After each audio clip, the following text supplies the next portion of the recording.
So నమస్తే, మనం ప్రస్తుతం అయితే 37వ డివిజన్ లో ఉన్నాము. ఇక్కడ డివిజన్ ప్రజలు స్థానికంగా ఉండే ఒక అన్నగారు ఉన్నారు, వారితో మాట్లాడదాం. అన్న, మీ పేరు చెప్పండి, ఏం చేస్తారు, ఇక్కడే ఉంటారా? నా పేరు శ్రీనివాస్. నేను ఇక్కడే మా ఇల్లు. ఓకే, మరి ఎలక్షన్స్ వచ్చినాయి కదండి, ఎట్లా ఉంది? అందరూ పోటీ చేస్తారు అన్ని పార్టీల వాళ్ళు. సో ఎవరైతే బెస్ట్ అనుకుంటారు? నేను ఇక్కడ ఏంటంటే మాకు ఒక కోడి రావంజల అంటే మాకు బాగా ఫేమస్. అతనితో మాకు వాళ్ళ తల్లి మంచి పనులు చేసిండు, ఎన్నో హాస్పిటల్ అప్పుడు మాకు. అతనితో వాళ్ళ పిల్లలుగా మంచిగా వాళ్ళ ఆయన ఎంత మంచిగా ఉన్నారో ఆ పిల్లలుగా వాళ్ళ మంచిగా ఉంటారు. మాకు ఇక్కడ మాకు ఒకటి గోల్డెన్ ఇబ్బంది మాకు గణపతి ఉంటుంది. దానివల్ల పిల్లలందరూ ఓటింగ్ ఉన్న పిల్లలే ఇప్పుడు పాల్గొంటారు. ఒక 30 మంది ఎప్పటికుంటారు. ఇది ఒక ఎలక్షన్ కాకుండా పట్టప్పుడు కానీ మనకు ఎప్పుడు 30 మంది ఆ పిల్లలందరూ ఉంటారు. ఒకప్పుడు బండి సంఖ్య ఎట్లా ఉన్నారో లీడర్షిప్ మెయింటైన్ చేసి చిన్నప్పటి నుంచి ఫస్ట్ అది వాళ్ళు ఎప్పటికీ పిల్లలు అది వాడకట్టు ఇవ్వాలి. 300 ఒక 35 మంది అంటే 300 మంది ఓట్ల అంటే ఒక 300 మంది కలిసి ఇవ్వట్టు. ఈ వాడకట్టుకు కొందరు మహిళా మనులతో మాట్లాడితే వాళ్ళు ఆయన గురించి ఒక 15-20 నిమిషాలు కంటిన్యూగా చెప్తున్నారు. మాకు చిన్నప్పటి నుంచి ఆ కుటుంబం తెలుసు, వాళ్ళు అందుబాటులో ఉంటాడు, పిల్లవాడు అందుబాటులో ఉంటాడు, మేము గెలిపించుకుంటాం. గతంలో వేరే వాళ్ళని గెలిపించుకుంటే అందుబాటులో లేక ఏదైనా సమస్య వచ్చినప్పుడు ఇబ్బందులు అయినాయి, ఈసారి మావన్నే గెలిపించుకుంటే ఒక యువకునికి అవకాశం ఇస్తామని అంటారు. మరి అదే సార్ కాలనీలో ఎట్లుంది? మా కాలనీలో యువకుని కలిసి ఆ యువకుని గెలుచుకుంటే ఇతనికి పిల్లలు గెలుచుకుంటారు, చాలా బాగుంటాయని మేము ముందుకు వచ్చాం.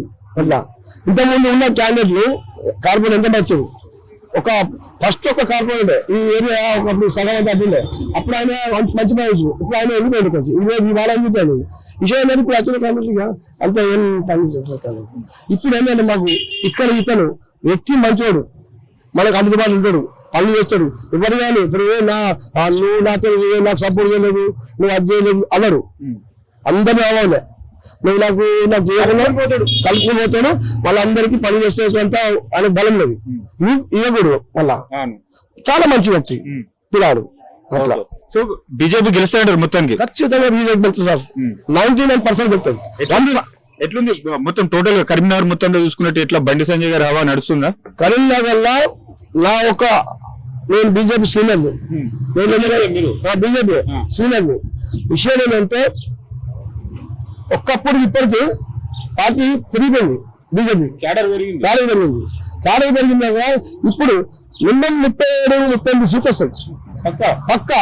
మరి కొన్ని ఇక్కడ డివిజన్లు మైనారిటీ డివిజన్లు ఉన్నాయి, వాళ్ళు అనుకూలంగా ఉన్నారా? ఇప్పుడు బీజేపీ ఓటేసే అవకాశాలు ఉన్నాయా? ఖచ్చితంగా వస్తారు. ఎందుకంటే ఇప్పుడు వాళ్ళకి తెలిసిపోయింది ఇది మన దేశం, వేరే దేశంతో మనకు సంబంధం లేదు.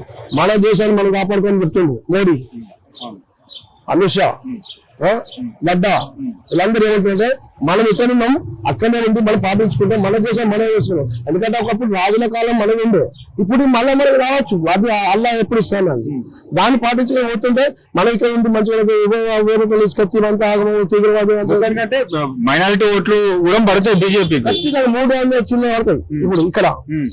మళ్ళీ ఈ డివిజన్లో 350 ఖచ్చితంగా సార్. ఎందుకంటే అది రవీంద్ర అన్న అయినాడు, రవీంద్ర అన్న వాళ్ళ డాడీ చాలా పేరు కూడా మంచి పేరు పక్క చెప్తున్నా. అది ఇప్పుడు కాదు, అది మంచి ఎంతో మంది హాస్పిటల్ పండి ట్రీట్మెంట్ చెప్పిండు. అన్నం లేదని అన్నం పెట్టాడు.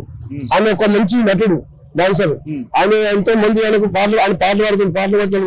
వాళ్ళ అన్నం లేకపోతే ఆయన పెట్టిన రోజులు జైలు పైసలు లేకుండా ఆయన బయట తీసుకొచ్చి వాళ్ళకి అన్నదానం పెట్టిన రోజులు అసలు ఎత్తాను. మొత్తం కుటుంబాన్ని ఆదరిస్తారంటారు సార్, చాలా బాగా కుటుంబం. దానివల్ల మేము ఇంకా నేను పేరసారి కార్పొరేట్ పోయి చేశాను, నేను చేస్తున్నాను. ఎన్నికలు చేసిన అవి నాకు ఎక్కువ రాలేదు. ఎందుకంటే నాకు తెలుసు రాదని తెలుసు, ఎందుకంటే అప్పుడు వెళ్తుండే అంత. ఈసారి అట్లా కాదు, ఇక్కడ క్యాండిడేట్ వాళ్ళ తండ్రి ఆయన ఎంత చాలా బాగున్నది. అందువల్ల ఆ పేరుతో ఇంకా పెరిగిపోయింది. ఇప్పుడు జాబ్ కూడా విడిచిపెట్టి వచ్చినట్టు ఆ జాబ్ బీటెక్ జాబ్ కాదు, అసిస్టెంట్ పోతుంటది. దాని ఏం లేదు, గవర్నమెంట్ జాబ్ కాదు, బీటెక్ జాబ్ గెలిచే అవకాశాలు ఉన్నాయంట. ఖచ్చితంగా గెలుస్తా సార్, ఖచ్చితంగా. ఈ అబ్బాయి ఎంత అంటే సిన్సియర్గా చేస్తారు.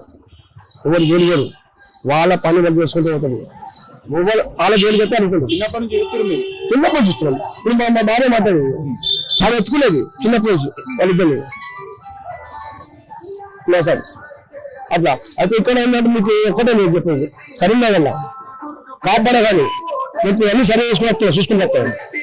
బీజేపీ వాడుకు ఊపుతుంది, మార్పు బీజేపీ నాకు వచ్చింది మళ్ళా మైండ్ ముగించారు